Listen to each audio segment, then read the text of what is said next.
For years, corrupt cops believed their K-9s made them untouchable. Every arrest was theater, every victim a reminder of their control, every complaint buried before it saw daylight. They unleashed fear with fangs, certain no one would ever fight back. Then one morning, they spotted a young black mother walking home from the hospital, her newborn nestled in her arms. To them, she looked fragile, easy to break, another powerless target for their brutality. But they have no idea she's an FBI special agent, her silence masking years of investigations into men exactly like them. When her calm refusal to exit without cause leads to the drawing of a weapon, they unknowingly unleash forces that will upend their world in ways they can't yet imagine. Before we go any further, comment where in the world you are watching from and make sure to subscribe, because tomorrow's story is one you don't want to miss. The autumn breeze carried the sweet scent of fallen leaves as Naomi Carter walked down Cedar Street. Her newborn son Elijah nestled safely in her arms. Her body ached from childbirth 3 days ago, but her heart was full of joy. The hospital bracelet still circled her wrist, a reminder of their shared journey. "Look at you, my beautiful boy," she whispered, adjusting the soft blue blanket around his tiny face. Elijah's eyes were closed, his breaths coming in gentle puffs against her chest. His perfect fingers curled into tiny fists as he slept. The walk home wasn't long, just 6 blocks from St. Mary's Hospital. But Naomi took her time. Each step was deliberate, careful. Her body was still tender, but she had insisted on walking. After 3 days in a hospital room, she needed fresh air and sunshine. "Almost home, little one," she murmured, pausing to rest against a brick wall. The morning sun warmed her face as she watched Elijah's peaceful expression. His skin was still so new, so soft. The nurses had said he was one of the calmest newborns they'd seen. "You're my little miracle." A car engine roared behind her, tires screeching against pavement. Naomi turned, startled by the sudden noise. A police cruiser had jumped the curb, its front wheels on the sidewalk. 2 officers burst out, hands already on their weapons. "Don't move!" the older officer shouted. His nameplate read Donnelly. His face was red with anger, though Naomi couldn't understand why. "You match the description of a shoplifter from the mini-mart." "There must be some mistake," Naomi said calmly, despite her racing heart. She held Elijah closer, turning slightly to keep him shielded. "I just left the hospital with my newborn—" "Shut up." The younger officer, Taylor, cut her off. His hand twitched near his gun. "Put the bundle down and put your hands where we can see them." Naomi's throat went dry. "This is my baby. Please, he's only 3 days old." "Release the K-9s!" Donnelly barked into his radio. The back door of the cruiser flew open. Everything seemed to slow down. Naomi saw the dogs charging, their teeth bared. She heard screams from somewhere, a woman on a nearby porch, someone with a phone camera. But all she could think about was Elijah. Naomi turned her back to the dogs, curling her body around her son. The first bite came to her lower back, tearing through her jacket. She gritted her teeth against the pain, keeping her arms locked around Elijah. "Stop! She has a baby!" A woman's voice cut through the chaos. Through tears of pain, Naomi saw her. A black woman on the sidewalk, phone raised high. "You're going to kill that baby!" Another bite ripped into Naomi's arm. She dropped to her knees, but refused to loosen her grip on Elijah. His frightened cries pierced the air, mixing with the barking and shouting. "Oh my God! Are you getting this?" A young man's voice trembled as he filmed. "They're letting the dogs attack a mother and her baby." Blood ran down Naomi's arms, soaking into her sleeves. The dogs kept coming, encouraged by their handlers' shouts. She could feel their hot breath, hear their snarling inches from her head. But she made herself into a human shield, protecting Elijah with every ounce of strength she had. "Please," she gasped between waves of pain. "My baby. Please stop." But the officers didn't call off the dogs. Donnelly's face showed only contempt as he watched, while Taylor looked uncertain but didn't intervene. Through the haze of pain, Naomi felt something warm on her chest. Elijah had been grazed, a small cut on his cheek from one of the dog's claws. The sight of his blood made something snap inside her. "He's bleeding!" she screamed, her voice raw with fury and fear. "You're hurting my baby!" More phones appeared, recording the scene. The woman who'd shouted earlier, Naomi would later learn her name was Tasha Green, had moved closer, her voice rising above the chaos. "Somebody call 911!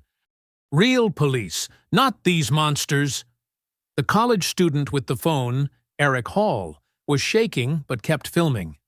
"I'm streaming this live," he announced loudly. "Everyone's going to see what you're doing." The dogs continued their assault. Naomi's vision blurred, but she focused on Elijah's face. His cries grew weaker, and terror seized her heart. Was he getting enough air in her tight embrace? But loosening her hold meant exposing him to the dogs. Blood dripped onto the sidewalk beneath her. Her legs gave out, and she slumped to the ground, still curled protectively around her son. The concrete scraped her cheek, but she barely felt it through the searing pain of the dog bites. "That's enough!" Taylor finally called out, his voice cracking. "Call them off!" But Donnelly was lost in his power trip, watching with cold satisfaction as the dogs continued their attack. "She's resisting!" he shouted, though Naomi hadn't moved except to protect Elijah. The world started to fade around the edges. Naomi's arms trembled with the effort of holding Elijah safe. She could hear more voices now, a crowd gathering. Someone was on the phone with emergency services. Phones recorded from every angle. "Stay with me, baby," she whispered to Elijah, her voice barely audible over the chaos. "Mommy's got you. Mommy's not letting go." Her body was giving out, but her arms remained locked around her son. As darkness crept into her vision, Naomi collapsed fully onto the blood-stained sidewalk. But even unconscious, she never loosened her grip on Elijah. Her body remained curled around him, a mother's last line of defense against the brutality of the world. Officer Taylor and Donnelly dragged Naomi through the precinct doors, her feet barely touching the ground. Blood dripped from her torn clothing, leaving a trail across the polished floor. Her arms still cradled Elijah, though they shook with exhaustion and pain.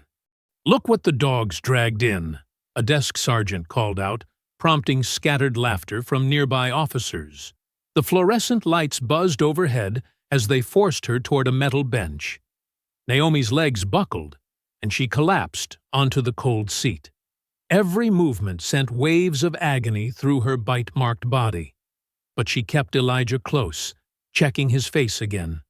The small cut on his cheek had stopped bleeding, but his eyes were wide with fear.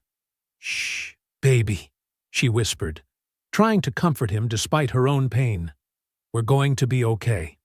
Donnelly strutted to his desk, chest puffed out like a rooster. He high-fived another officer while Taylor settled into his own chair, looking slightly less certain.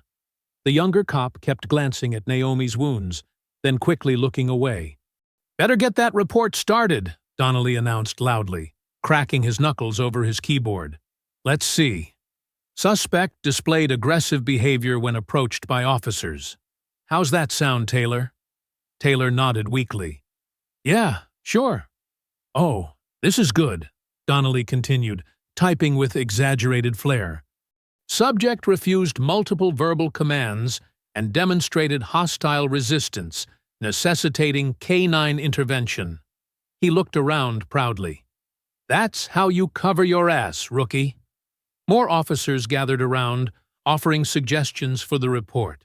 Each lie they added made Naomi's blood boil hotter. "Don't forget to mention she was endangering the infant," someone called out. Good one, Donnelly laughed. We were protecting that baby from her erratic behavior. Naomi's hand trembled as she reached for her purse, which had somehow stayed on her shoulder through the attack.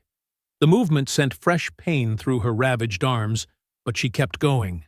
Several officers tensed, hands moving to their weapons. "Slowly!" Taylor barked. "Keep those hands where we can see them." With deliberate care, Naomi withdrew her hand. But instead of whatever threat they expected, she held a small leather wallet. Blood smeared the surface as she flipped it open. The gold badge caught the harsh precinct lighting, throwing reflections across suddenly pale faces. The letters FBI stood out in bold relief. The room went completely still. An officer's coffee cup slipped from his hand, shattering on the floor. No one moved to clean it up. Donnelly's smirk melted away like ice in summer. His fingers froze over his keyboard, the half-finished false report glowing accusingly on his screen. "That's—" Taylor's voice cracked. He cleared his throat and tried again. "That's got to be fake." "Special Agent Naomi Carter," she said, her quiet voice carrying in the stunned silence. "Currently assigned to the Public Corruption and Civil Rights Division." Each word was precise, despite her pain. "Would you like to verify my credentials with the Bureau?" Officers began backing away from Donnelly's desk as if it were radioactive. The earlier bravado evaporated, replaced by the sudden realization of what they'd done, and to whom they'd done it. "Now wait a minute," Donnelly stammered, his face going from red to gray. "This is all just a misunderstanding. We had a report of a shoplifter." "Save it," Naomi cut him off. Her voice was steel wrapped in velvet. "Every second of your assault on a federal agent and her infant son was recorded by multiple witnesses. Your body cameras, too, I assume?" She smiled thinly. "Unless they were conveniently turned off?" Taylor's hand unconsciously moved to his camera, which was very much on. His expression suggested he was calculating exactly how many years in federal prison that footage might cost him. Heavy footsteps approached from the hallway. Sergeant Bill Kearns appeared, his bulk filling the doorway. He took in the scene, the blood on the floor, the injured woman, the silent officers, and finally, the FBI badge still gleaming in Naomi's hand. "What's going on here?" he demanded, though his eyes said he already knew.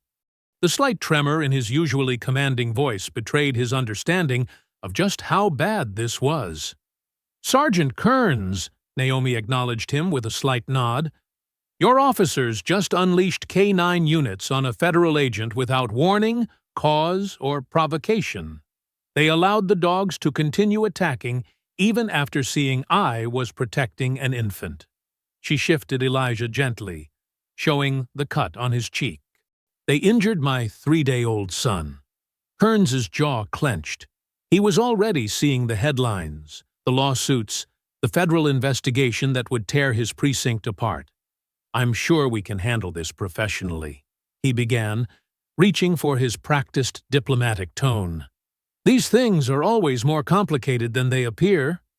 10 minutes, Naomi interrupted, her voice barely above a whisper. Blood still dripped from her arm onto the floor as she spoke. "That's all it takes for a career to end. One phone call to my supervisor, one email to Internal Affairs, one press conference." Her eyes moved from face to face, memorizing each one. 10 minutes. The silence that followed was absolute. Even the usual background noise of the precinct, ringing phones, radio chatter, shuffling papers, seemed to die away. Every officer in the room stood frozen, understanding that their comfortable world of impunity had just shattered. Elijah whimpered softly, and Naomi adjusted her hold, wincing at the movement. Her wounds still bled, her body screamed for medical attention, but her eyes never wavered. She had spent years building cases against corrupt officials. She knew how the system worked, and how to break it. Kearns opened his mouth, then closed it again. For the first time in his career, he had no play to make, no strings to pull, no favors to call in. This wasn't some local complaint he could bury in paperwork. This was federal, and it was personal. The sound of Naomi's blood dripping onto the floor echoed in the terrible silence. 10 minutes. That's all it would take. The precinct's first aid room smelled of antiseptic and fear.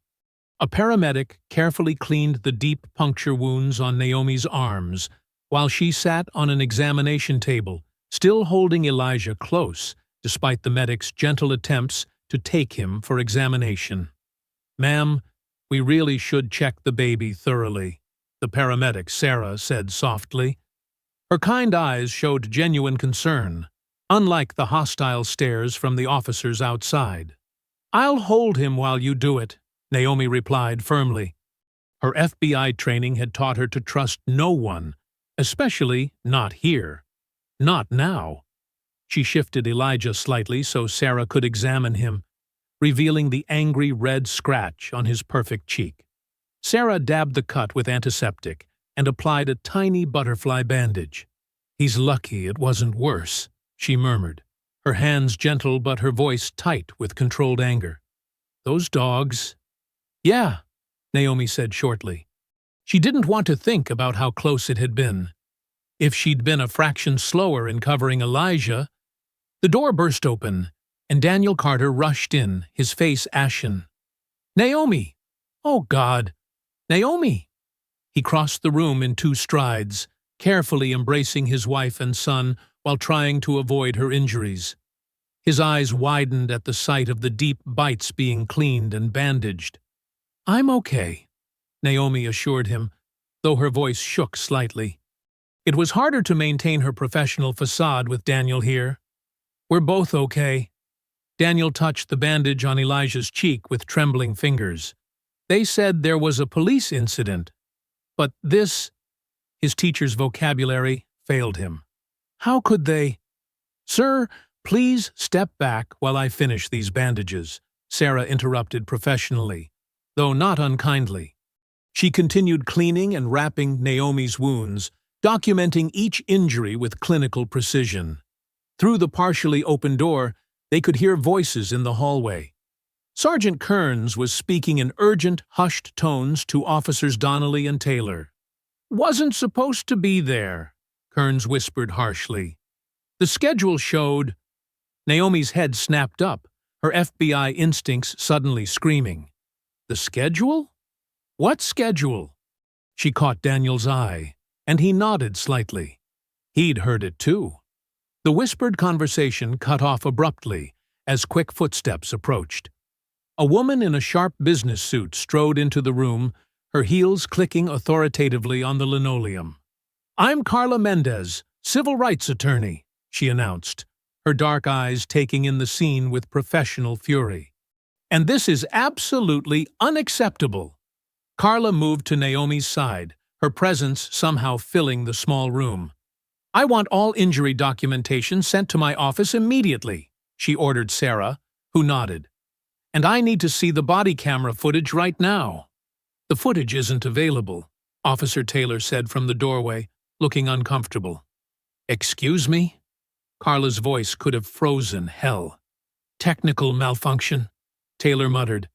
"Both cameras failed during the incident." "Both cameras?" Carla's laugh was sharp and humorless. "What an amazing coincidence! And I suppose the dash cam failed too?" Taylor's silence was answer enough. "Fortunately," Carla continued with dangerous sweetness, "I've already obtained copies of civilian videos from 3 different angles. Would you like to see them? The part where your K-9 units attack an unarmed mother and her newborn is particularly clear." Taylor retreated quickly, leaving the door open. Through it, they could see Kearns in his office, making call after call with increasing agitation. Sarah finished bandaging the last of Naomi's wounds. "You need antibiotics," she said firmly. "Dog bites have a high infection risk, and these should be properly stitched at a hospital." "I'll make sure she gets proper medical care," Carla assured her. "But first, we need to document everything." She pulled out her phone and began photographing Naomi's injuries. This won't go away with a simple cover-up. Daniel paced the small room, his normal calm demeanor cracking. "I don't understand," he said. "Even for them, this is extreme. To attack a woman clearly just leaving the hospital? With a newborn?" "That's just it," Naomi said slowly, pieces clicking into place in her mind. "Kearns said I wasn't supposed to be there. He mentioned a schedule." She looked at Daniel, her expression hardening. "They knew when I was being discharged.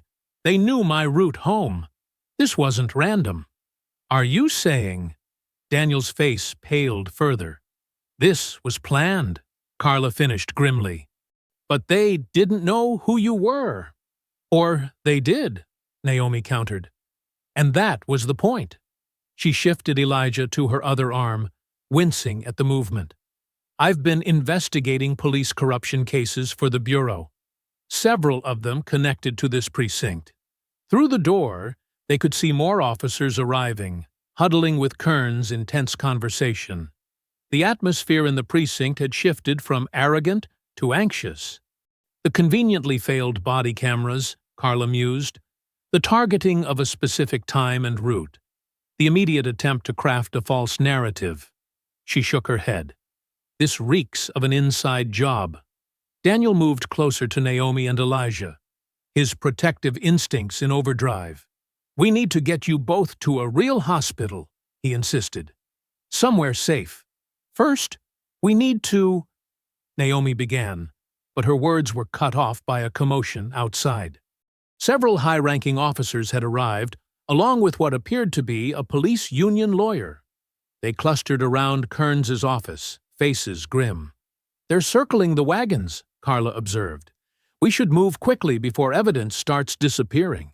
Naomi watched the activity through the door, her investigator's mind cataloging every detail, every whispered conversation, every nervous glance in her direction. The pieces were forming a picture she didn't like. She turned to Daniel, her voice low but intense. "This wasn't a mistake," she said. "They came for me. The only question is, who gave the order?" Late that night, the Carter home was quiet, except for the gentle hum of the baby monitor. Daniel stood over Elijah's crib, carefully adjusting the blanket around their sleeping son. The tiny bandage on the baby's cheek seemed to glow accusingly in the dim light of the nursery. In their bedroom, Naomi lay rigid on her back, unable to sleep despite her exhaustion. Every time she closed her eyes, she saw the dogs lunging toward Elijah. Her bandaged arms throbbed with each heartbeat, a constant reminder of the morning's horror. The painkillers the hospital had prescribed sat untouched on her nightstand. She needed her mind clear. Daniel entered their bedroom quietly, his footsteps careful on the hardwood floor. "He's finally settled," he whispered, sitting on the edge of the bed. "How are you holding up?" "I keep seeing it," Naomi admitted, her voice tight. "Over and over. The way they didn't even hesitate, Daniel. They just released the dogs." On a woman carrying a newborn. Daniel reached for her hand in the darkness, careful to avoid her injuries. The video's everywhere now. Eric, the student who filmed it, he posted it online an hour ago. It's already gone viral. Naomi grabbed her phone from the nightstand, wincing at the movement. The video had over 1 million views already. The comments section was exploding with outrage. Local news stations were picking up the story. "There's a crowd gathering at the precinct," Daniel continued, scrolling through his own phone. "Protesters, signs saying, 'Justice for Agent Carter' and 'Protect Black Mothers.'" He paused, reading. "The police union just released a statement defending the officer's actions as following standard procedure when confronted with a suspicious individual." "Suspicious individual?" Naomi repeated bitterly. "A woman in hospital scrubs carrying a newborn." She sat up slowly, fighting the pain. "They knew exactly who I was. This was a message." The baby monitor crackled with Elijah's soft breathing. Each tiny sound made Naomi's heart clench. How close had she come to losing him? Sleep proved impossible. As dawn broke, Naomi carefully dressed for work, her movements stiff and deliberate. Daniel tried to convince her to take more time off, but she refused. "If I don't go in today, it looks like they won me," she said, kissing Elijah's forehead before leaving. The FBI field office was unusually quiet when she arrived.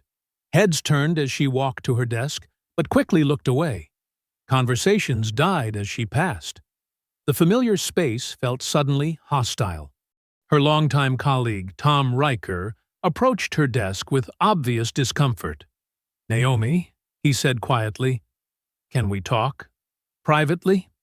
They moved to an empty conference room. Tom closed the door and lowered his voice further. "This case is too hot," he warned.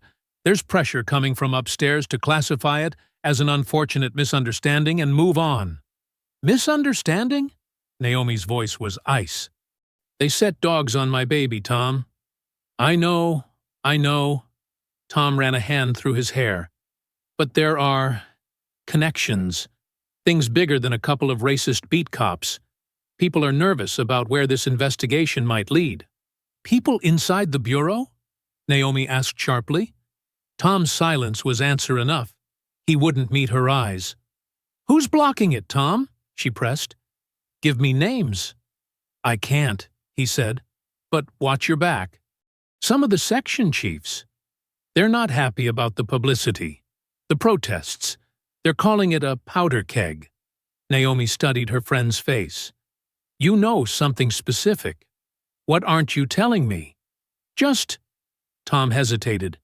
"Be careful what you document, what you put in official reports. Some things have a way of disappearing around here lately." He left quickly, leaving Naomi alone in the conference room. Through the glass walls, she could see her colleagues studiously avoiding looking in her direction. People she'd worked with for years, shared cases with, trusted with her life. Now they scurried away like roaches from light. Back at her desk, she began pulling files on recent corruption cases involving that precinct. Her arms ached as she typed, the bandages catching on her keyboard. Each record she accessed seemed to have irregular gaps, missing documents, incomplete witness statements. A shadow fell across her desk. Agent Carter. It was Deputy Director Phillips, his face carefully neutral. "We need to discuss your status." "Sir, I'm gathering evidence of a coordinated—" "You're on administrative leave," he cut her off. "Effective immediately. Standard procedure after a traumatic incident. Take some time, rest, let the internal affairs investigation run its course." "Internal affairs?" Naomi stood, ignoring the pain. "Sir, this is clearly a criminal." "That's all, Agent Carter." Phillips turned away. "Clear your desk. Security will escort you out." As she gathered her things under the watchful eyes of two security officers, Naomi noticed an envelope she hadn't seen before. Plain white, no markings, sealed. She slipped it into her bag without opening it. In her car in the parking garage, she finally broke the seal. Inside was a single sheet of paper with typed text. "Drop it, or your baby is next." The paper shook in her hands.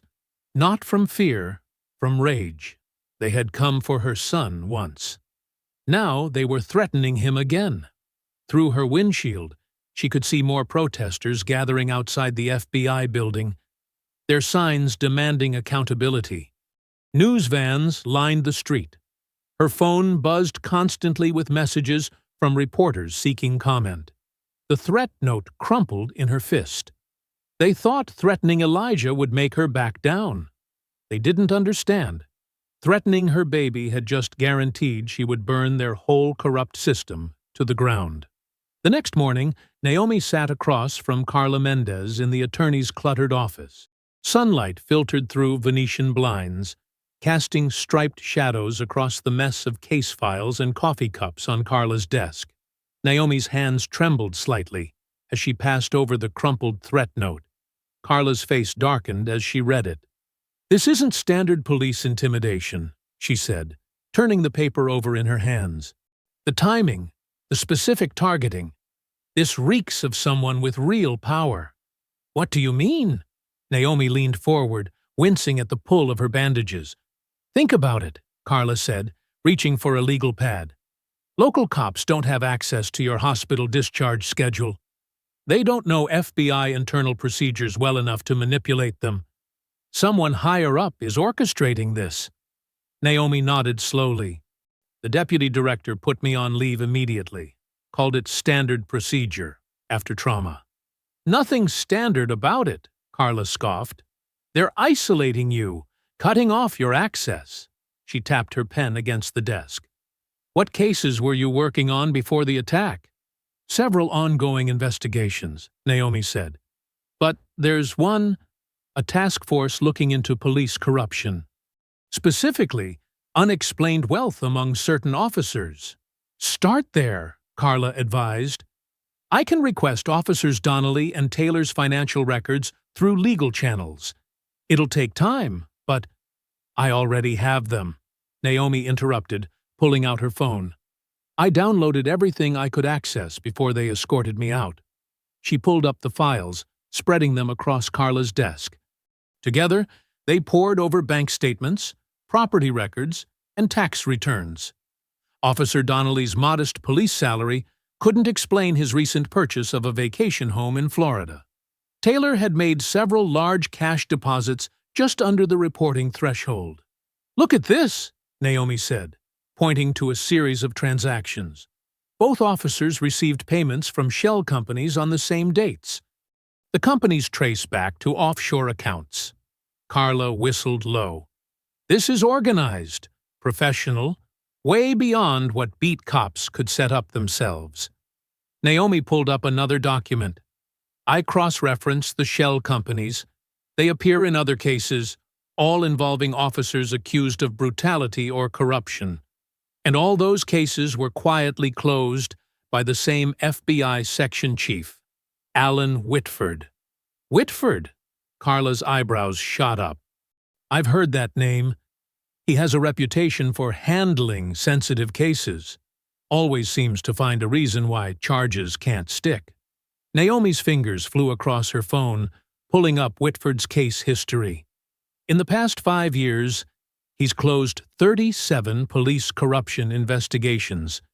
Each time, the evidence mysteriously became inadmissible or witnesses recanted. "And now he's targeting you," Carla said grimly. "Why? What were you close to finding?" Naomi spread out her task force notes. "We were investigating a pattern of police protection rackets. Officers demanding payments from local businesses, especially in minority neighborhoods. But it went deeper. Drugs disappearing from evidence, weapons being resold on the street. The kind of operation that needs someone high up to keep it running," Carla finished. "Someone who can bury investigations, protect the officers involved. Someone like Whitford." Naomi's voice was hard. "The attack wasn't random. They knew I was getting close. They wanted to scare me off the investigation, make me look unstable." Carla studied the threat note again. This is his style. No direct confrontation, just pressure and intimidation until people back down. She looked up sharply. "How many other agents has he forced out this way?" Naomi was already searching personnel records. In the past decade, 6 agents have resigned or transferred after conflicts with Whitford. All were investigating police corruption. All cited personal reasons for leaving. "And those are just the ones we know about," Carla added. "How many others stayed quiet, took the hint, looked the other way?" The weight of it settled over them both. This wasn't just about one attack or one corrupt official. This was systematic silencing of anyone who tried to expose the truth. "We need to move carefully," Carla warned. "Whitford has had years to build his network. He'll have judges in his pocket, friends in the media, politicians he can call on." "I don't care," Naomi said firmly. "He came after my baby. That was his mistake." "They'll paint you as angry, unstable," Carla cautioned. "The traumatized mother out for revenge." "Let them try," Naomi's voice was steel. "Every attack makes them look worse. Every threat proves what we're dealing with." She stood, gathering the documents. Her injuries protested, but her spine was straight. "This isn't just about me anymore," she told Carla. "This is about everyone they've silenced. Every agent forced out, every victim intimidated into dropping charges, every family denied justice because Whitford decided their case was too inconvenient." "What's our next move?" Carla asked. "We follow the money," Naomi said. "Whitford's been protecting these cops for years. He has to be getting something in return. We find his weakness, we crack this whole thing open." She looked out Carla's window at the city below, where protesters still marched with signs demanding justice. "They thought threatening my son would make me back down," she said quietly. "They don't understand. Mothers are the most dangerous when their children are threatened. And lawyers are pretty dangerous too," Carla added with a grim smile, "especially when we smell a cover-up." A week after the attack, the streets of downtown erupted with the largest protests the city had seen in years. Eric Hall's video of the K9 assault had spread like wildfire across social media, igniting public outrage. Thousands gathered outside City Hall, their signs and banners dancing in the morning air. "Justice for Naomi. Protect Black mothers. No more police violence." Naomi Carter walked slowly through the crowd, her wounds still tender beneath her clothes. Daniel stayed close, one hand protectively at her back. The bandages on her arms were visible beneath her short-sleeved shirt. She hadn't tried to hide them. "Let everyone see what they did to her." "You sure you're up for this?" Daniel asked softly. His eyes were tight with worry. "I have to be," Naomi replied. Her limp was noticeable, but she kept her head high. "These people deserve answers." The crowd parted as they recognized her, voices dropping to hushed whispers. Phones came out, recording her presence. Someone started chanting her name, and others joined in. "Naomi! Naomi!" A tall man in clerical collar approached them, his presence commanding respect from the crowd. "Agent Carter," he said warmly, extending his hand. "I'm Reverend Samuel Briggs. Thank you for coming." Naomi shook his hand. "Thank you for organizing this, Reverend. Please, call me Samuel." His eyes were kind but carried deep pain. "There are some people I'd like you to meet." He led them to a group of women standing quietly near the steps. Their faces were lined with grief, their eyes haunted but determined. Samuel introduced them one by one. "This is Maria Thompson. Her son, Marcus, was killed during a traffic stop 3 years ago. Patricia Wilson, her daughter Shanice, died in police custody.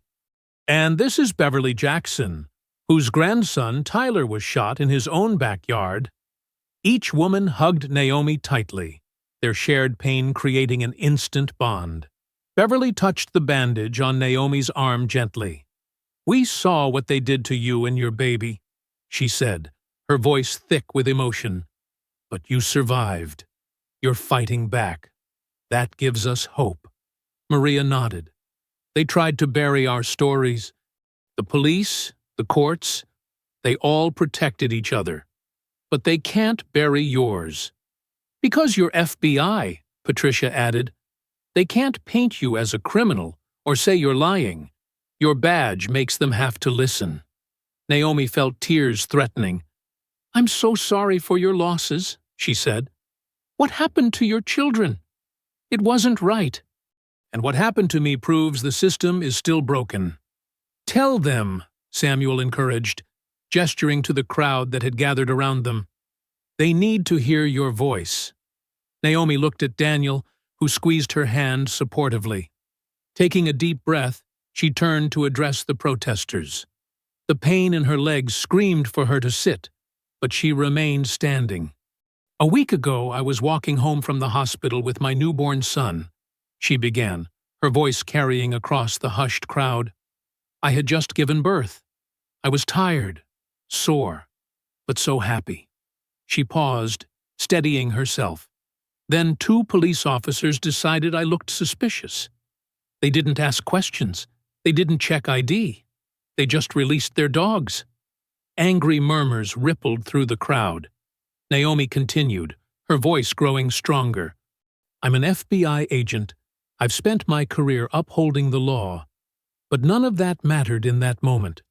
All they saw was a black woman they could hurt without consequences. She gestured to the grieving mothers beside her. These women lost their children to the same system. Their stories were ignored, their pain dismissed. But I promise you this, I will not be silenced. I will not back down. The crowd erupted in cheers.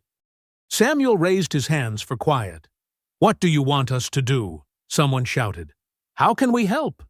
Stay peaceful, but stay loud, Naomi answered. Document everything. Share your stories. The system counts on our silence, on our fear. But together, our voices are too strong to ignore. Beverly stepped forward, taking Naomi's hand. We stand with you, she declared. All of us mothers who've suffered, we're behind you. The chanting started again, louder this time. No justice, no peace, no justice, no peace. Samuel addressed the crowd. This is more than one incident. This is about changing a system that treats our community like enemy combatants instead of citizens. Naomi scanned the sea of faces before her. Young and old, all races united in anger and hope. Her wounds throbbed, but their energy gave her strength. These people believed in her, trusted her to fight for them. I will use every legal tool at my disposal, she promised them. Every resource, every connection. The truth will come out. The crowd's response was thunderous. Daniel supported her as she swayed slightly, the pain and emotion taking their toll. You should rest, he whispered. Naomi nodded, but her eyes caught movement at the edge of the crowd. Through the sea of protesters, she spotted a black sedan parked half a block away. Its government plates marked it as an FBI vehicle. Behind the tinted windows, she could make out a man watching the proceedings intently. She kept her face neutral, pretending not to notice, but her mind was already racing. Someone was monitoring her, reporting back to Whitford. The game was escalating. Let's go home, she told Daniel, letting him guide her through the crowd. The protesters parted respectfully, many reaching out to touch her arm or whisper thanks. The mothers hugged her goodbye, making her promise to stay in touch. Samuel pressed his card into her hand. You're not alone in this fight, he assured her. Whatever you need, we're here.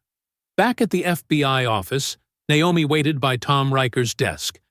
Her fingers drummed against the polished wood as she watched him approach, coffee in hand. His steps faltered when he saw her. We need to talk, she said quietly. Now. Tom glanced around the office, then nodded toward an empty conference room. Once inside, Naomi closed the blinds. That FBI vehicle at the protest, she said, crossing her arms. Who ordered the surveillance? Tom's face tightened. You weren't supposed to notice that. I'm trained to notice things, Tom. Just like you're trained to give straight answers to direct questions. He set his coffee down and ran a hand through his hair. Whitford's watching everything you do, Naomi. Every move, every conversation. He's got people all over this building reporting back to him. Why? What's he afraid I'll find? You need to drop this, Tom warned. The K9 incident, the protests, let it go. Whitford won't stop until... Until what? Naomi stepped closer. Until I'm scared into silence? Until my career is ruined? Or maybe until something happens to my baby? Tom's eyes widened. Has someone threatened Elijah? You tell me, Tom. You seem to know a lot about what's going on. He looked away, guilt crossing his features. I'm trying to help you here. Whitford. He's got connections way above our pay grade. Police chiefs, judges, maybe higher. Naomi pulled out her phone and showed him bank statements. Officer Donnelly received 4 payments of $5,000 each in the past month. Officer Taylor got similar amounts, all from a company called Riverfront Holdings, LLC. Tom's face paled. Where did you get those? I'm good at my job, Tom. Riverfront Holdings traces back to a network of shell companies. And guess whose signature is on the incorporation papers? Whitford, Tom whispered. Not directly, but his wife's cousin. Same address, same phone number. Sloppy work for someone so careful. She pulled up more documents. Then there's these. Meetings between Whitford and Police Chief Harlan Crow. Always off the books, always in private locations. But parking receipts, security cameras, they leave traces. Jesus, Naomi. Tom slumped against the wall. You've been busy. I'm not the only one looking. Carla Mendez, my lawyer, she's building a RICO case. Pattern of corruption, abuse of power, misuse of federal funds. You can't prove any of it connects to the K9 attack. Not yet. Naomi's voice hardened. But Whitford and Crow meet every Thursday at the River's Edge Hotel. Room 412. They think it's secure, but the walls are thin. Understanding dawned on Tom's face. You bugged the room. 2 days ago. Today's Thursday. She pulled out a small recording device. In about 3 hours, they'll have their weekly chat. Want to bet they'll talk about the black agent causing trouble? This is insane, Tom said. If they catch you, they won't. But I need your help, Tom. She met his eyes. You're one of the good ones. I know you are. But staying quiet makes you part of the problem. He was quiet for a long moment. What do you need? Cover for me this afternoon. If anyone asks, I'm following up on the Morrison case in Southside. Tom nodded slowly. Okay. But Naomi, be careful. These guys, I know exactly what they are, she said grimly. 3 hours later, Naomi sat in a service closet next to room 412, headphones on. The recording device was picking up every word through the hotel wall. The protests are getting worse. Crow's voice came through clearly. Your agent is becoming a real problem. She'll back down, Whitford replied confidently. They always do when it gets personal. The K9 attack was supposed to send a message. Instead, it made her a damn martyr. Then we send a stronger message. Whitford's tone was casual, as if discussing the weather. Break the black agent, restore order. That's what we do. The community's rallying around her. That reverend, those mothers. Let them march. Let them scream. In the end, the system protects its own. You and I both know that. Their laughter made Naomi's blood boil. She checked the recording quality, crystal clear. Speaking of protection, Crow said, the usual payment cleared? Of course. Riverfront Holdings, right on schedule. Keep your boys in line and everyone stays happy. Donnelly and Taylor are nervous about the FBI sniffing around. Tell them to relax. I've got the investigation locked down. No one's looking at their finances. More laughter. Naomi's hands tightened into fists as she listened to them brag about their corruption, their power, their certainty that nothing could touch them. After an hour, the meeting wrapped up. Naomi waited until their footsteps faded down the hall. She checked the recording. Everything was there. The payments, the cover-up, the explicit targeting of a federal agent. Her phone buzzed, a text from Carla. Did you get it? Naomi smiled grimly, clutching the recorder. Got you, she whispered, and typed back. Every word. Meeting in an hour? My office. Bringing the U.S. attorney. This ends today. Naomi slipped out of the hotel through a service entrance, the recording secure in her pocket. Her wounds still ached, but adrenaline coursed through her veins. After today, Whitford and Crow's reign of corruption would finally start to crumble. She thought of Beverly, Maria, and Patricia, the mothers who'd lost their children, of Eric Hall, bravely filming the attack, of Reverend Briggs and the protesters demanding change. Most of all, She thought of Elijah, sleeping safely at home with Daniel. This wasn't just about justice anymore. It was about making sure no other mother ever had to shield their baby from police dogs. No other family had to bury their child because of corrupt cops. The system might be broken, but she had the evidence to start fixing it. One recording. 2 arrogant men who thought they were untouchable. And a mother's determination to protect not just her child, but every child in her community. Carla's law office buzzed with energy as federal prosecutors pored over the recording. Assistant U.S. Attorney Sarah Chen listened intently, her expression darkening with each damning word from Whitford and Crow. "The arrogance is breathtaking," Chen said, removing her headphones. "They didn't even try to hide it." Naomi sat straight, despite her aching wounds. "We have the money trail, too. Bank records, shell companies, everything." "This is textbook RICO," Carla added, spreading documents across her desk. "Corruption? Witness intimidation? Misuse of federal resources? And targeting a federal agent? They're looking at serious time." Chen nodded. "I'll file the charges tonight. Judge Harlan's court tomorrow morning. He's tough, but fair. Known for being incorruptible." "I've worked with him before," Naomi said. "He always follows the law, no matter who's involved." Later that evening, Naomi drove home with lighter shoulders. Street lamps cast warm pools of light on the sidewalk where, just days ago, police dogs had attacked her. The memory still burned, but now justice felt within reach. Daniel met her at the door, Elijah sleeping peacefully in his arms. "How did it go?" "Better than we hoped." Naomi gently touched their son's bandaged cheek. "The prosecutors are ready to move. Tomorrow morning, it all comes out." "You did it," Daniel whispered, pride in his eyes. "You actually did it." "We did it." Naomi leaned into his embrace. The whole community stood up. Eric with his video, Reverend Briggs, those brave mothers, everyone played a part. That night, for the first time since the attack, Naomi slept without nightmares. The next morning, the federal courthouse steps were packed with protesters. Signs demanded "Justice for Naomi" and "End police corruption." Reverend Briggs led prayers while mothers shared stories of loss and hope. Inside, Courtroom 3 hummed with tension.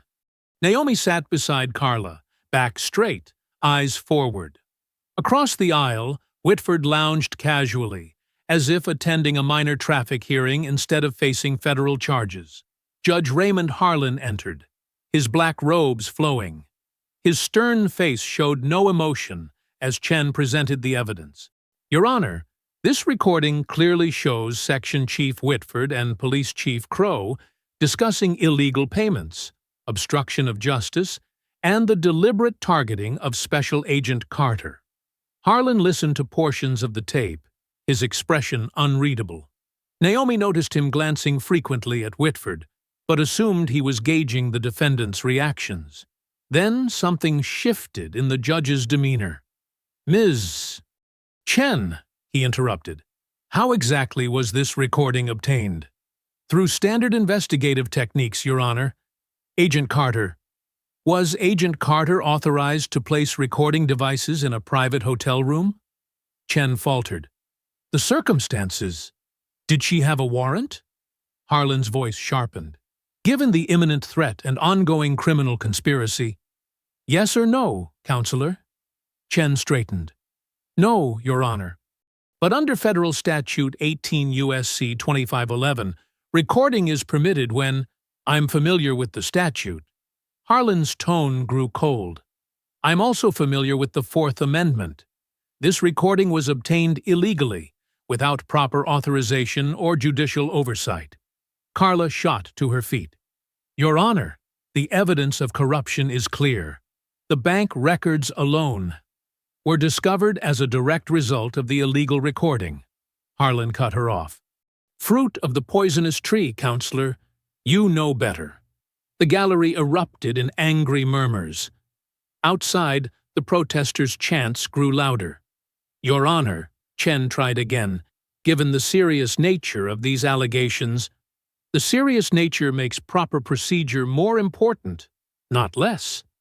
Harlan's gavel cracked like a gunshot. "This recording is inadmissible. All evidence derived from it is similarly tainted." Naomi felt the room spin. This couldn't be happening. Not after everything. "Furthermore," Harlan continued, "I'm ordering an internal investigation into Agent Carter's unauthorized surveillance activities." Carla's hand gripped Naomi's arm.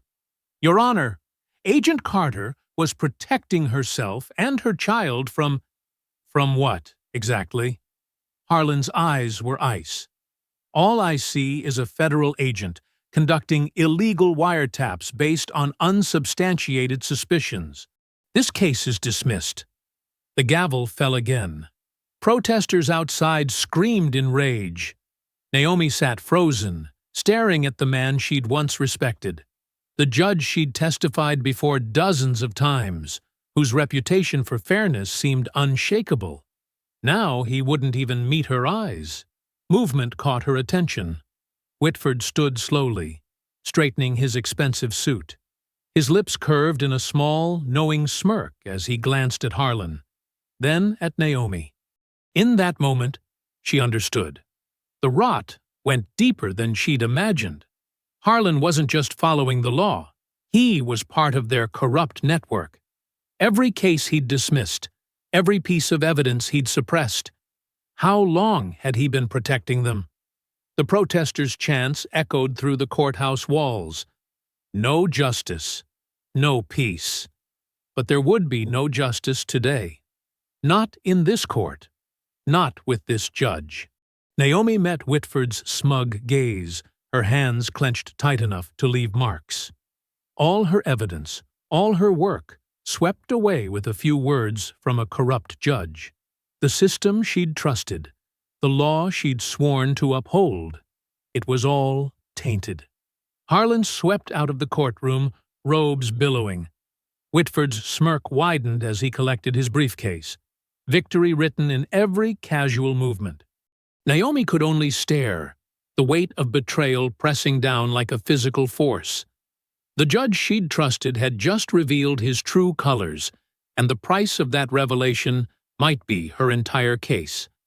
Naomi's key scraped in the lock just past 9. The house was warm, filled with the aroma of Daniel's cooking, his way of showing love when words weren't enough. She dropped her bag by the door, her movements heavy with defeat. "In here," Daniel called from the kitchen. "I made your mom's lasagna recipe." Naomi found him at the stove, sleeves rolled up, Elijah bouncing happily in his high chair. Their son's laughter, usually a balm for any pain, only reminded her of how much she had to protect. "You didn't have to cook," she said, kissing Daniel's cheek. "It's been a long day for you, too." "That's exactly why I needed to cook." He stirred the sauce, adding more oregano. "Takes my mind off things. Besides, someone was very insistent about helping." He nodded toward Elijah, who had somehow gotten tomato sauce on his nose despite being nowhere near the stove. Naomi managed a weak smile, reaching over to wipe their son's face.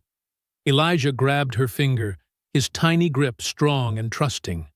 The bandage on his cheek was smaller now, the scratch healing, but the sight of it still made her stomach clench.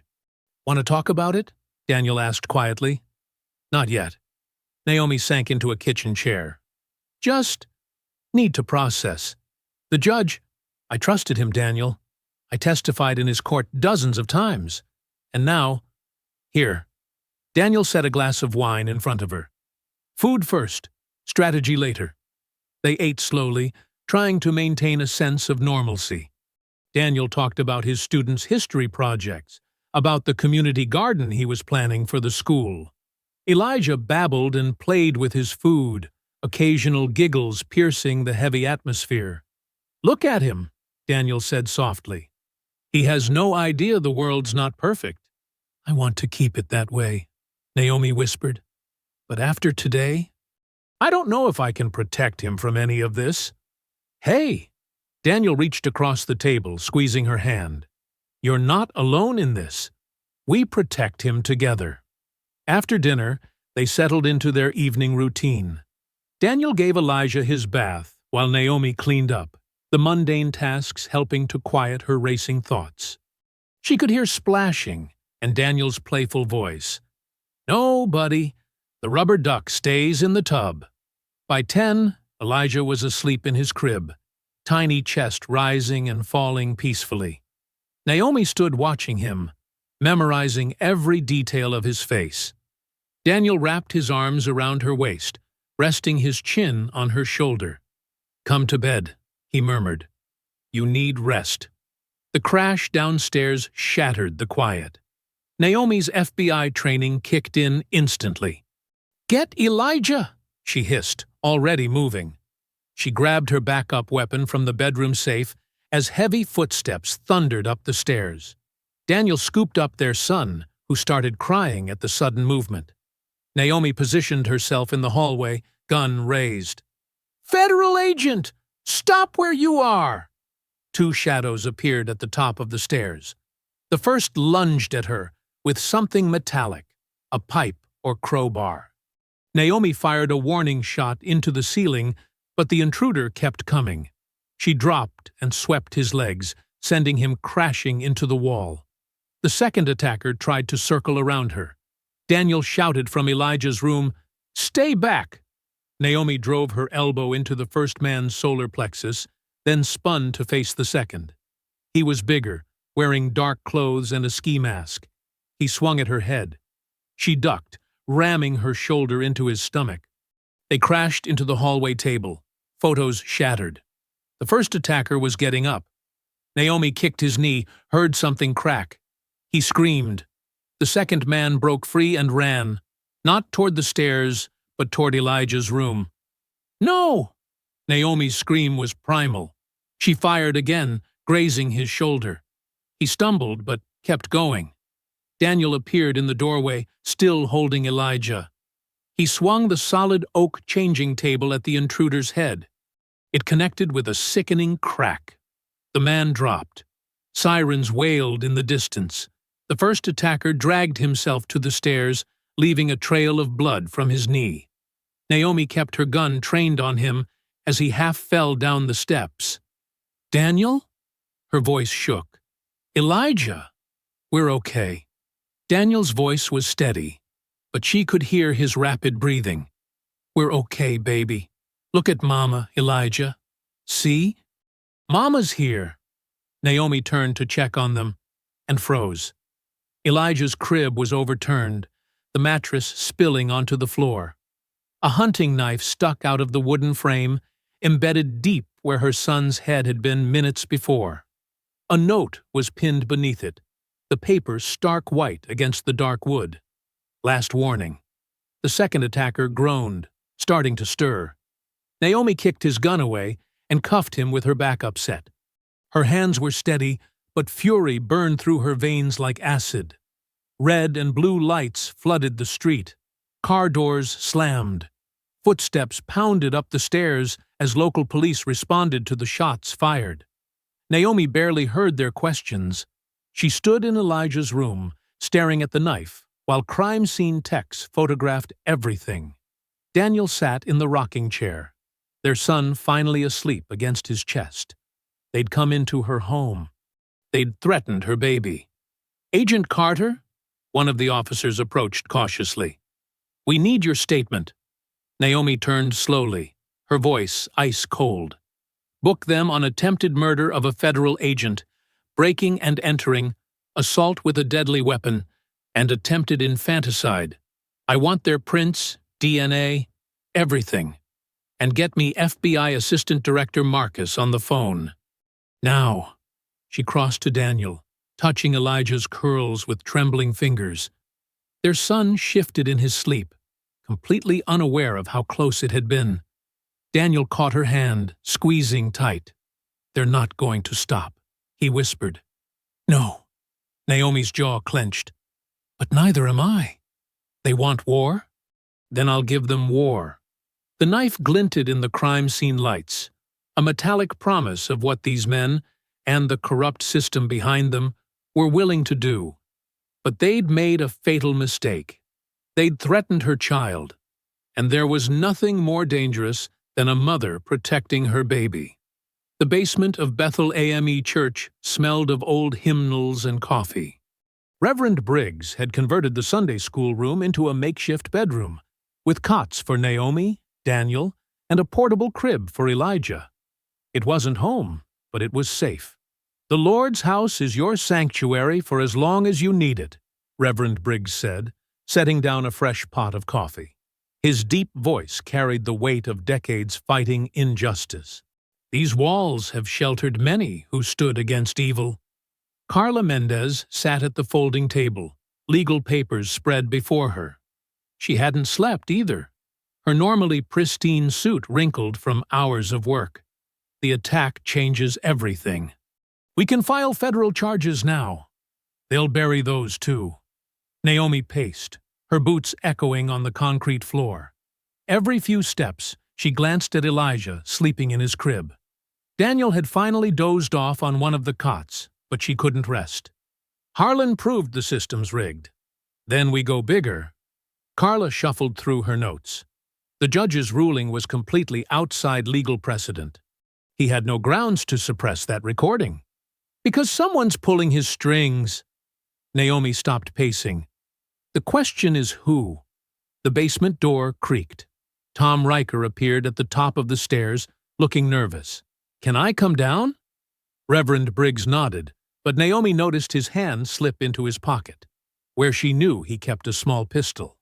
After tonight's attack, no one was taking chances. "I've been digging," Tom said, joining them at the table.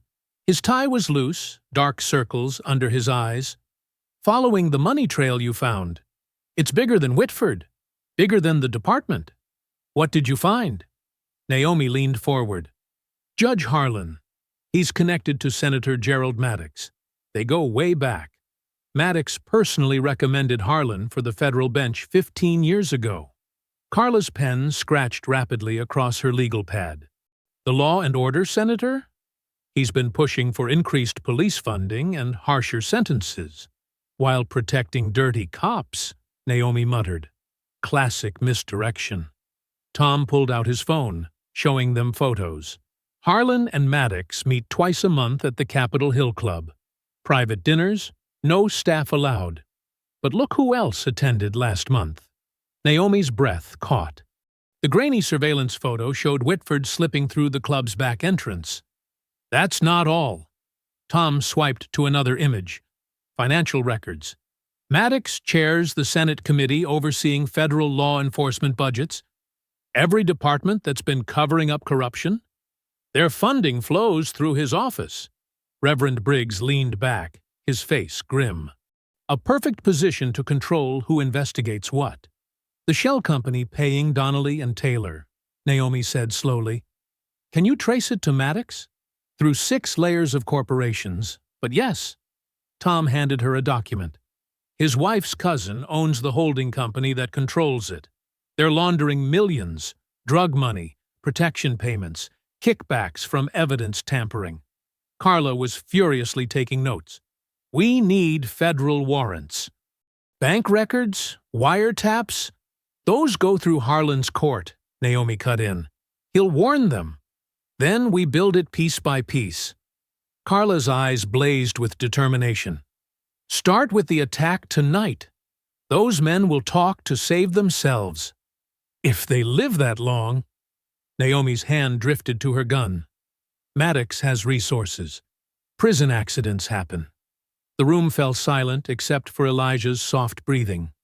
Naomi watched her son, thinking of all the other mothers whose children had been hurt by this corrupt machine. How many cases had Maddox buried? How many victims had Harlan silenced? "Jesus!" Her voice shook. "This goes to the Senate. A sitting U.S. senator is running a criminal empire through federal law enforcement. And using that power to crush anyone who threatens it," Reverend Briggs added softly. Tom shifted uncomfortably. "Naomi, maybe we should back off. Maddox can destroy careers, families. They already tried to kill my son. Naomi's words cut like steel. There's no backing off now. Then we need a plan. Carla stood, pacing like a lawyer preparing for court. Maddox has 3 layers of protection. Dirty cops on the street, Whitford in the bureau, and Harlan on the bench. We have to crack all 3 at once, or he'll plug the leaks. And fast, Tom added, before they realize we know about the senator. Reverend Briggs poured fresh coffee, his movements deliberate. The community will stand with you, Sister Carter. When you're ready to move, we'll have thousands in the streets demanding justice. We'll need them. Naomi stared at the photos, memorizing faces and connections. But first we need evidence that even Harlan can't suppress, something that exposes the whole network. The attack tonight helps, Carla said. It shows how far they'll go. If we can prove Maddox ordered it. He's too smart for that. Naomi shook her head. We need something bigger, something that ties everything together. The drugs, the cover-ups, the bribes. Daniel stirred on his cot, blinking awake. He took in the scattered papers, the intense faces. What did I miss? We found the puppet master, Naomi told him. Senator Gerald Maddox. He's been protecting corrupt cops and judges for years, running a criminal empire through federal agencies. Daniel sat up slowly. The tough on crime senator? The one always talking about law and order? The perfect cover. Carla's voice was bitter. While he preaches about justice, he's selling it to the highest bidder. Naomi sank into a chair, the weight of it all pressing down. A U.S. senator. The layers of power and protection seemed insurmountable. But then Elijah whimpered in his sleep, and her resolve hardened. They'd tried to kill her baby to protect this corrupt machine. Now she would tear it down, no matter how high it went. The basement fell quiet as they absorbed the magnitude of what they faced. Dawn was breaking outside, pale light seeping through the high windows. Another day of fighting the system that was supposed to serve justice. But this time, they knew who really pulled the strings. The FBI press room buzzed with anticipation. News cameras lined the back wall, their red lights blinking like predatory eyes. Reporters filled every seat, smartphones ready to broadcast live. Naomi stood at the podium, her FBI badge heavy in her pocket. She wore a crisp black suit that hid her healing wounds, though she couldn't completely mask her limp. The physical pain was nothing compared to what she was about to do. Thank you all for coming. Her voice carried clearly through the microphone. After 12 years of service with the Federal Bureau of Investigation, I am announcing my resignation. Effective immediately. Gasps rippled through the room. Camera shutters clicked rapidly. In the front row, she spotted Eric Hall, the student who'd filmed her attack. His face showed pure disappointment. The events of the past month have made it clear that I can no longer serve effectively within the current system. Naomi gripped the podium edges. When K-9 units were unleashed on me and my newborn son, I believed justice would prevail. I was wrong. Questions exploded from the crowd. Naomi raised a hand for silence. To the community who supported me, who marched for justice, I'm sorry. But I must put my family's safety first. She let her voice crack slightly. No mother should have to choose between justice and her child's life. In the back of the room, she glimpsed Alan Whitford smirking. Let him think he'd won. Let them all think it. Outside, she could hear protesters chanting her name. Their voices fell silent as her words reached them through the building's speakers. Signs lowered. Hope died. I will be making no further statements and ask for privacy during this difficult transition. Naomi stepped back from the podium, ignoring the shouted questions. Carla met her in the hallway, playing her part perfectly. Are you sure about this? She asked loudly enough for others to hear. It's over, Naomi replied, her voice hollow. They won. They walked to the parking garage, followed by the echo of disappointed voices. In Carla's car, behind tinted windows, Naomi finally allowed herself a small smile. "Did Hale take the bait?" she whispered. Carla nodded, starting the engine. "Called my office 10 minutes after I leaked that you were considering a deal. He wants to meet tonight." Victor Hale was Maddox's fixer, the man who made problems disappear with briefcases full of cash. He'd been untouchable for years, too careful to leave evidence. Until now. "Location?" Naomi asked. "The Capitol Grill, downtown. Private room in the back." Carla pulled onto the street. Tom confirmed Hale's regular table. "The restaurant's cameras have convenient blind spots."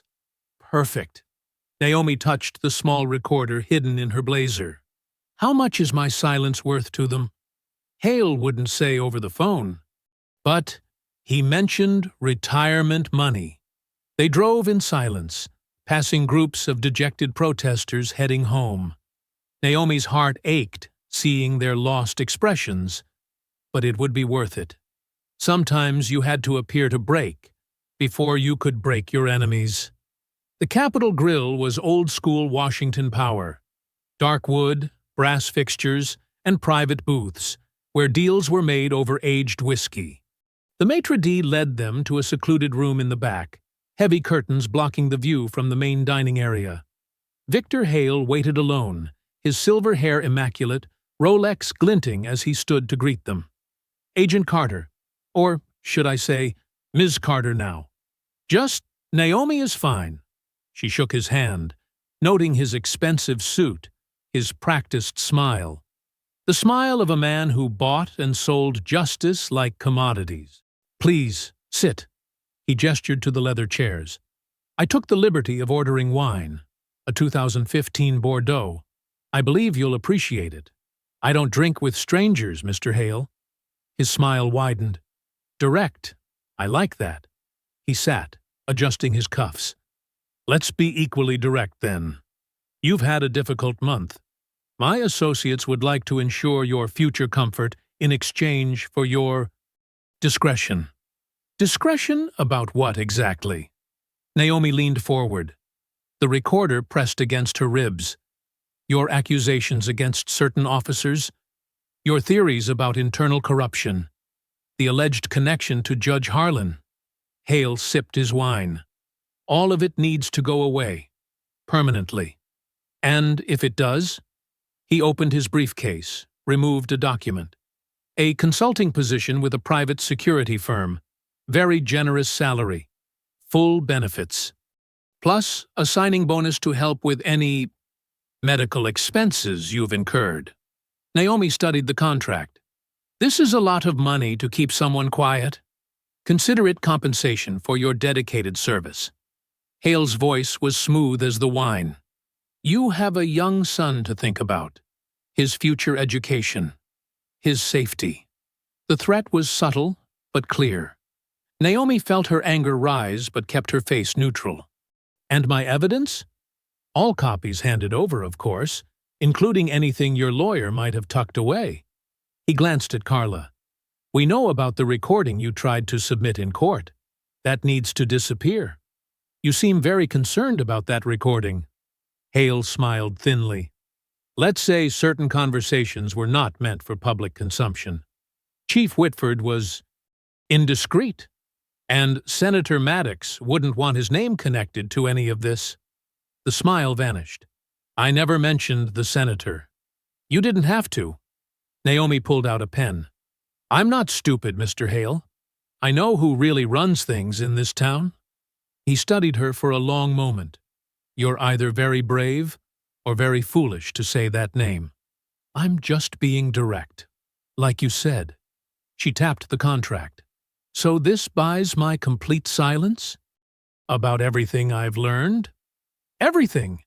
Hale leaned back. "Sign it, and you'll never have to work again. Your son will want for nothing. All you have to do is walk away." Naomi pretended to read the final page. "And if I don't?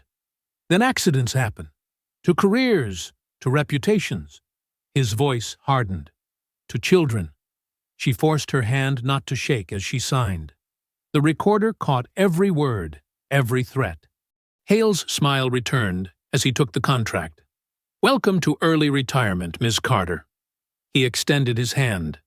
"You've made the wise choice." Naomi shook it, meeting his cold eyes. "We all make our choices, Mr. Hale." The handshake sealed his fate, though he didn't know it yet. In her pocket, the recorder held enough to destroy them all. The taxi pulled away from Naomi's house as neighbors watched through their curtains. She'd made a show of loading suitcases, telling everyone within earshot that she was done with this corrupt city. Daniel stood on the porch, playing his part perfectly, waving goodbye with Elijah in his arms. Instead of heading to the airport, the taxi wound through back streets until it reached Reverend Briggs's church. Naomi slipped through the side door, where Carla waited with a burner phone and laptop. "The news is already reporting you've fled town," Carla said, handing her the devices. "Whitford's people are watching the airports." "Good." Naomi settled into the church's small office, transformed into a temporary command center. "Let them think I'm running scared." Reverend Briggs entered, carrying coffee. "The basement apartment is ready. Nobody knows it exists except the original church founders. The hidden apartment dated back to the civil rights era, when activists needed safe places to hide. Now it would serve justice again." Naomi touched the worn walls, feeling the weight of history. "Daniel will bring Elijah at night," Briggs continued. "No one will question a father taking his son to church." Naomi nodded, missing her baby already. But this separation was necessary. She had to appear completely isolated, cut off from support. Using the burner phone, she began leaving digital breadcrumbs, searches for offshore accounts, and cash transfers without detection, email drafts about meeting terms and payment locations, just enough to make it look like she was preparing to take the bribe. "How long until they bite?" Carla asked. "Not long." Naomi checked her watch. "Hale reports everything to Maddox. The senator's too arrogant to delegate this. He'll want to oversee it personally." She was right. Within hours, surveillance photos arrived from Tom Riker. Whitford had called an emergency meeting at Maddox's office. The trap was set. Days passed in the church basement. Naomi kept up appearances of being away, while carefully monitoring communications. Daniel brought Elijah each night, those precious hours giving her strength. On the fourth night, the burner phone rang. Hale's voice was smooth as ever. "The terms have been approved at the highest level," he said. "Cash payment tomorrow night. The senator wants to ensure everything is handled properly."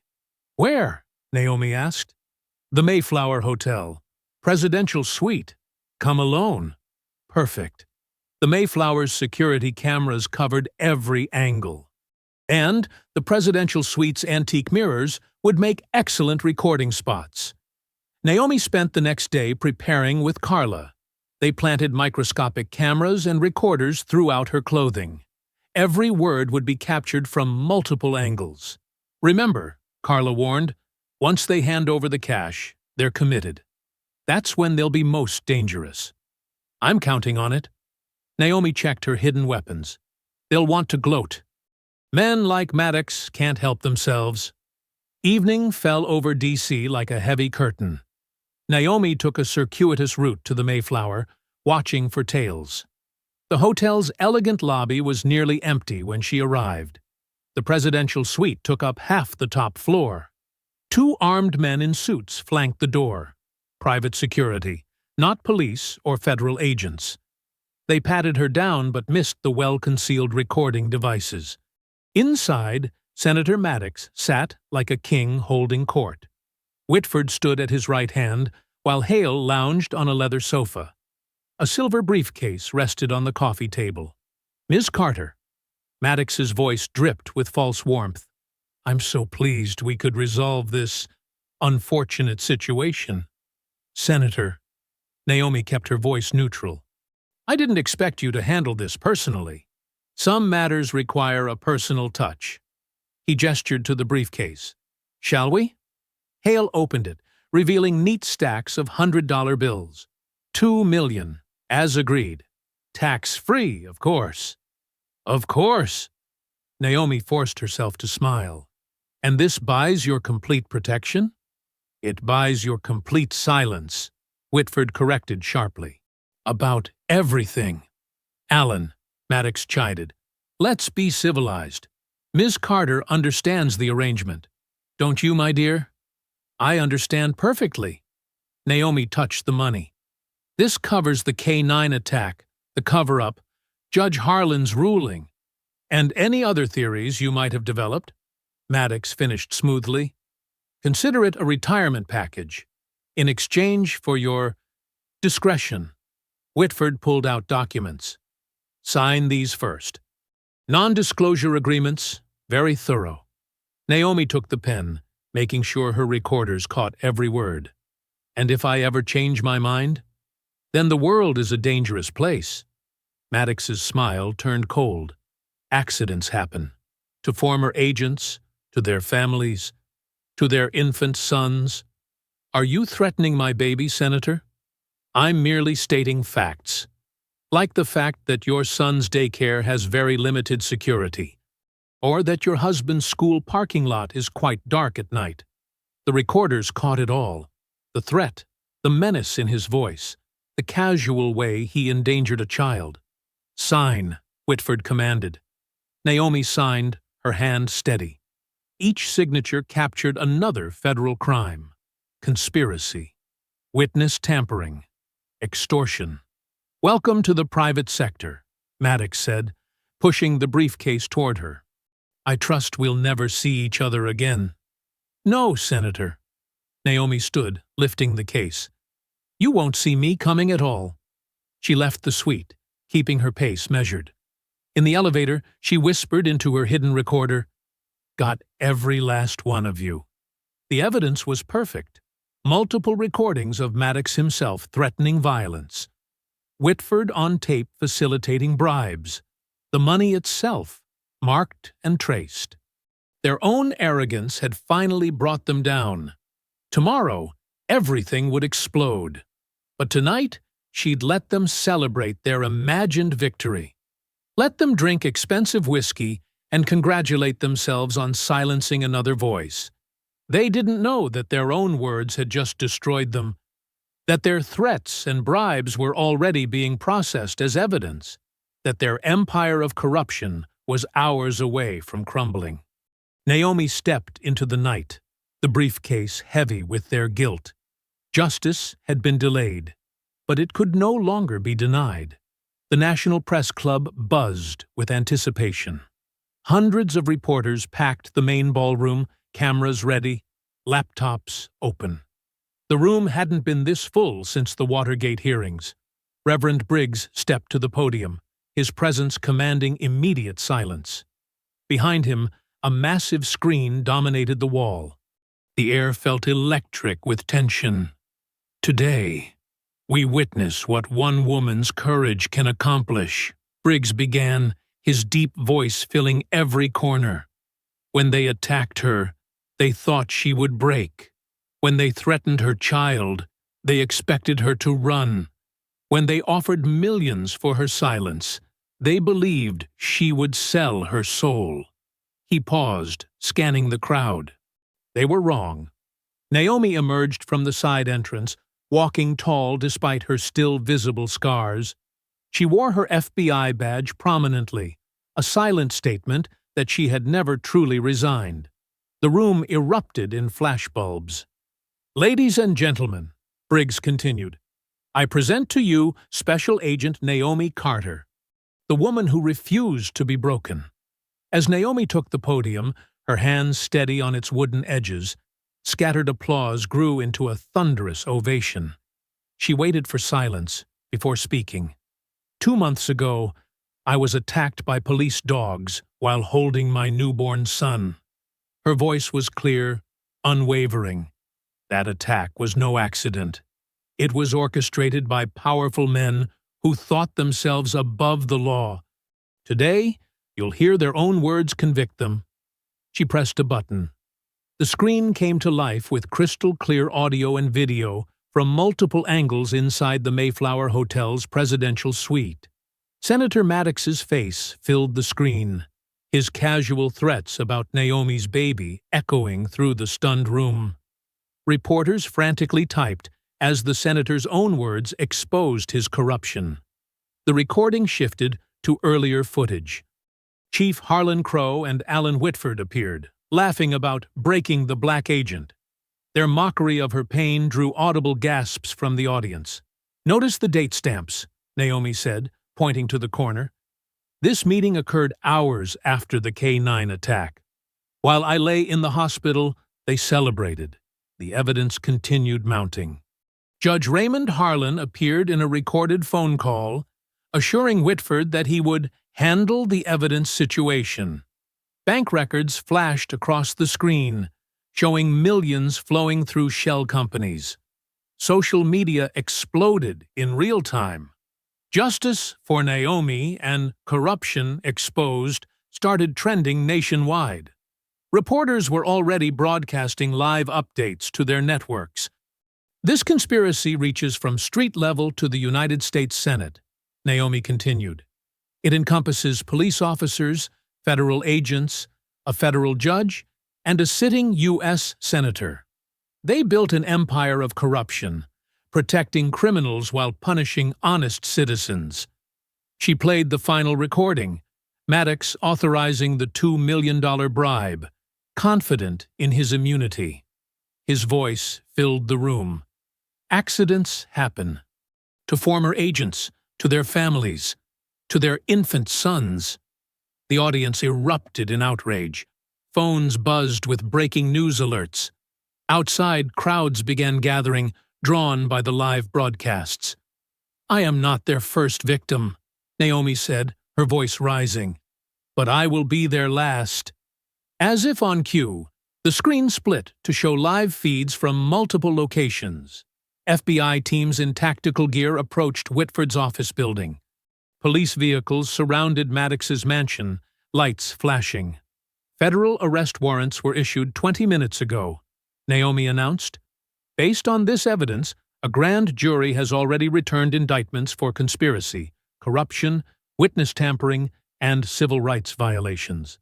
The cameras caught everything. Whitford being led out in handcuffs, his polished exterior crumbling. Chief Crow, attempting to flee through his building's back door, running straight into waiting agents. Judge Harlan, head bowed, surrendering at his chambers. Most dramatically, the live feed showed Senator Maddox barricaded in his study. He had barely finished shredding documents when his own front door burst open. "To those who thought they could silence justice," Naomi's voice cut through the chaos, "this is your answer. To every citizen who has suffered under corrupt power, this is your vindication." Reverend Briggs stepped forward again, placing a supportive hand on her shoulder. The gesture spoke volumes. The union of legal authority and moral conscience working together to cleanse the system. Reporters shouted questions, but Naomi held up her hand. "There will be time for questions later. Right now, justice is still being served. Watch." The screen showed Maddox being escorted out of his mansion in handcuffs, his expensive suit wrinkled, his face ashen. Decades of untouchable power crumbled in minutes. More arrests followed. Officer Donnelly and Taylor, the K-9 handlers who attacked Naomi, were taken from their homes. Victor Hale, attempting to board a private jet, was intercepted on the runway. "Let this be clear," Naomi declared, her voice filling the stunned silence. "No one is above the law. No badge, no gavel, no Senate seat grants immunity from justice." The evidence kept playing behind her, an endless stream of corruption exposed to sunlight. Each new revelation drew fresh gasps from the audience. Reporters scrambled to cover every angle, every detail of the unfolding story. Outside, the crowds grew larger. People gathered around phones and tablets, watching history unfold. Cheers erupted with each new arrest. Years of pent-up frustration with systemic corruption found release in this moment of accountability. Protesters who had supported Naomi from the beginning celebrated in the streets. Their signs changed from demands for justice to celebrations of its arrival. The city pulsed with a new energy, the power of truth triumphing over corruption. In the press club, Naomi stood unwavering at the podium, watching the arrests continue in real time. Her quiet strength spoke louder than words. She had transformed from victim to victor, from target to triumphant. The story was far from over. These arrests were just the beginning. But in this moment, as the mighty fell from their corrupt thrones, justice felt tangible, real, undeniable. Inside the federal courthouse, the tension was suffocating. Every seat was filled, with observers packed shoulder to shoulder along the walls. The historic trial had captured the nation's attention for weeks. Naomi Carter approached the witness stand, her steps measured and confident. She wore a navy blue suit, her FBI badge gleaming at her hip.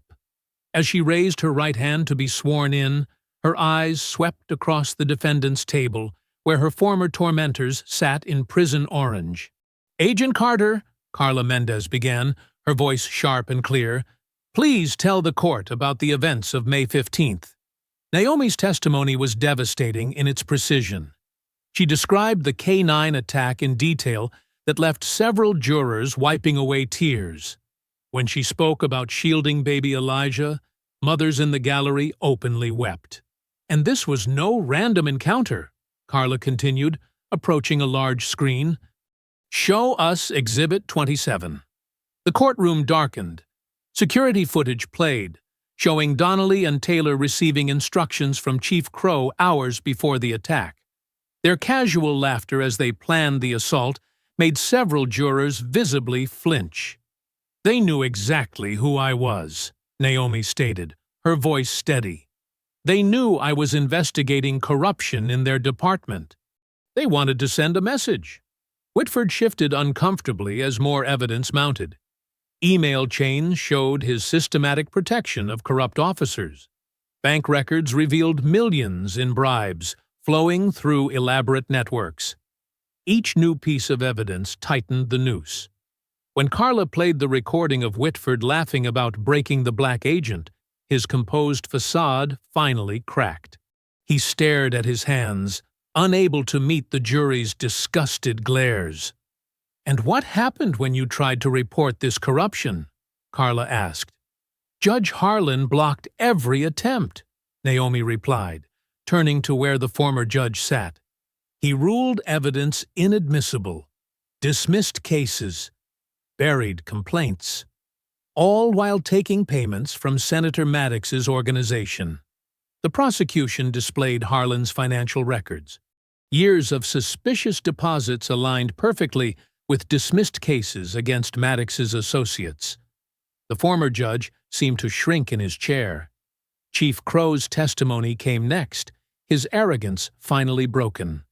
Under Carla's relentless questioning, he admitted to decades of protection rackets, evidence tampering, and brutal retaliation against whistleblowers. "And who authorized these operations?" Carla pressed. Crow's voice cracked. "Senator Maddox! Everything went through him." Donnelly and Taylor tried to claim they were just following orders, but their own body camera footage betrayed them. The jury watched in horror as they deliberately targeted Naomi, ignoring her attempts to identify herself while releasing their dogs. "Look at your son," Carla commanded, pointing to Elijah's injuries in photos. "Look at what you did to an innocent baby." Taylor broke down, sobbing. Donnelly just stared straight ahead, his face a mask of defeat. The prosecution's masterstroke came when they played Senator Maddox's own words from multiple recordings, his casual discussion of bribes, his threats against Naomi's family, his decades of manipulating the justice system. all laid bare before the stunned courtroom. "This," Carla declared, her voice rising with controlled fury, "is what corruption looks like when it believes itself untouchable, when it thinks it can attack a federal agent, threaten an infant, and face no consequences." The verdicts came like thunderclaps. Whitford first, guilty on all counts.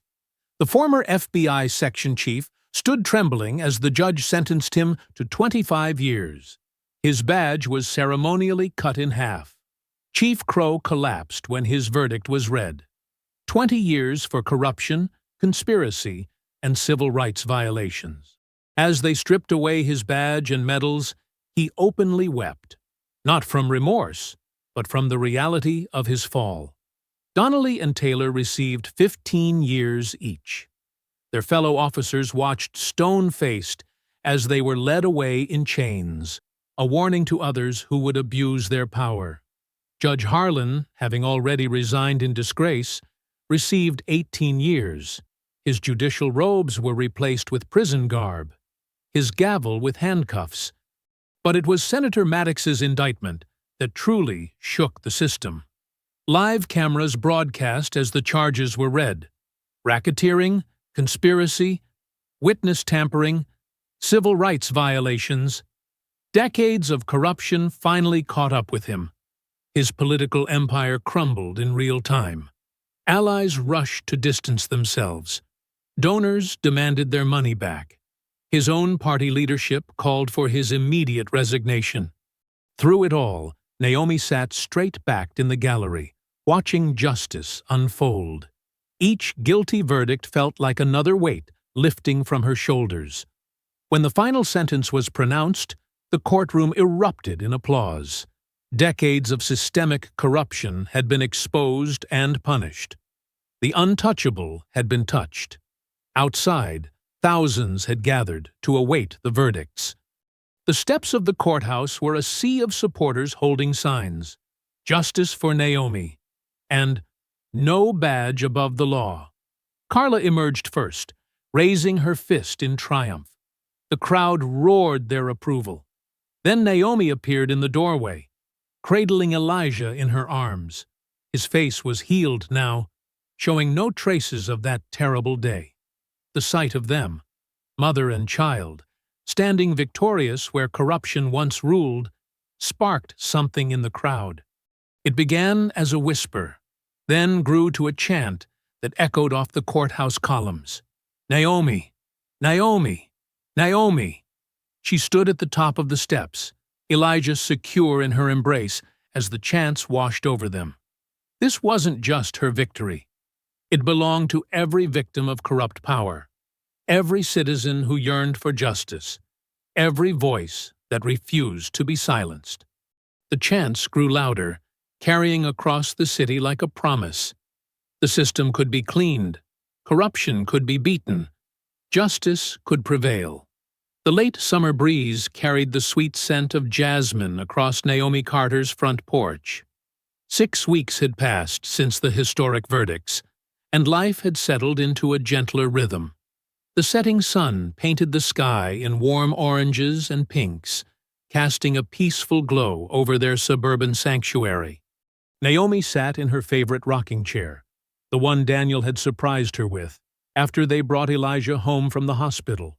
The steady motion soothed both mother and child as Elijah cooed contentedly in her arms, his tiny fingers wrapped around her thumb. His face showed no trace of that terrible day. The small scratch on his cheek had healed completely, leaving only Naomi's memories of the terror. "How's my little man doing?" Daniel called from the grill, where the aroma of marinated chicken filled the air. He wore his world's best dad apron, a gift from his students when they learned about Elijah's birth. Steam rose from the vegetables he'd arranged in a grilling basket, and the domesticity of the scene made Naomi's heart swell. "He's perfect," Naomi replied, watching Elijah's eyes track a butterfly that fluttered past. "Getting stronger every day." Unlike her son, Naomi's own scars remained visible, raised pink lines along her arms, where the canine's teeth had torn into her flesh. She traced one absently, remembering the burning pain, the desperate need to protect her child. But these marks no longer filled her with anger or fear. They had become badges of survival, proof of what a mother's love could endure. The porch swing creaked as Daniel settled beside them, wiping his hands on a kitchen towel. "Dinner's almost ready," he said, leaning over to kiss Elijah's forehead. "And you've got that look on your face. What are you thinking about?" Naomi smiled, reaching into her pocket with her free hand. "I got a call from the bureau director today." She pulled out an official letter, its FBI seal gleaming in the fading light. "They want me to head up a new anti-corruption task force, full autonomy, hand-picked team, direct reporting line to the director." Daniel's face lit up with pride. "They'd be crazy not to put you in charge after everything you uncovered. When do you start?" 2 weeks, Naomi said, adjusting Elijah as he squirmed to get more comfortable. "They're giving me time to get everything set up, choose my team. Tom Riker already asked to transfer in, said he wants to work for someone who actually stands up for what's right." The mention of her former colleague brought a wave of memories. Tom had taken an enormous risk warning her about Whitford's surveillance, choosing conscience over career safety. It was a reminder that even in the darkest systems, good people could be found. "You know what this means, right?" Daniel grinned, taking Elijah so Naomi could stretch. "You're going to be these corrupt officials' worst nightmare." The woman who brought down a senator, now with even more authority to investigate corruption. Naomi watched as Elijah snuggled into his father's chest, tiny fingers clutching Daniel's shirt. "That's exactly what we need. Someone who knows their playbook, who's seen firsthand how they operate." She rolled her shoulders, feeling the pull of healing tissue. "These scars taught me something important. They're not invincible. No matter how powerful they think they are, justice can still reach them." The sound of children playing drifted from down the street, mixed with the distant bark of a dog. Once, that sound would have made Naomi tense, but not anymore. She had refused to let them take her peace of mind along with everything else they'd tried to steal. Daniel returned to check the grill, keeping up a steady stream of baby talk that made Elijah giggle. Naomi closed her eyes, letting the familiar sounds wash over her. Their home felt different now, not just because of the new security system or the reinforced doors, but because they had faced the worst and emerged stronger. The community had changed too. Neighbors who once merely waved in passing now stopped to chat, sharing their own stories of injustice and inspiration. Reverend Briggs had turned his church into a civil rights organizing center, using Naomi's case as a rallying cry for accountability. Even Eric Hall, the student whose video helped expose the truth, had switched his major to journalism, determined to keep shining light in dark places. "Earth to Naomi," Daniel called, pulling her from her thoughts. "Dinner's ready. Want to eat out here? It's such a beautiful evening." Naomi nodded, watching as he brought out plates loaded with grilled chicken and vegetables. The porch had become their favorite spot since the trial ended. A place to breathe, to heal, to simply be together as a family. As they settled in to eat, Elijah began to doze in his carrier beside them, tiny eyelids fluttering as sleep took hold. Naomi watched his peaceful face, marveling at his resilience. He would grow up knowing his mother's story, understanding that standing up for justice was worth every scar and sacrifice. The rocking chair's gentle motion matched Elijah's steady breathing as Naomi lifted him into her arms again. His weight felt like an anchor, grounding her in this moment of perfect peace. The setting sun cast long shadows across their porch, but they held no fear anymore. Naomi traced her finger along Elijah's cheek, her voice soft but steel-strong as she whispered, "They tried to break us, but we are unbreakable." Daniel squeezed her shoulder gently, understanding in his touch. Together, they watched the last rays of sunlight paint their world in gold, their home a fortress of love and determination, their future bright with the promise of justice yet to come. I hope you enjoyed that story. Please share it with your friends and subscribe so that you do not miss out on the next one. In the meantime, I have handpicked 2 stories for you that I think you will enjoy. Have a great day.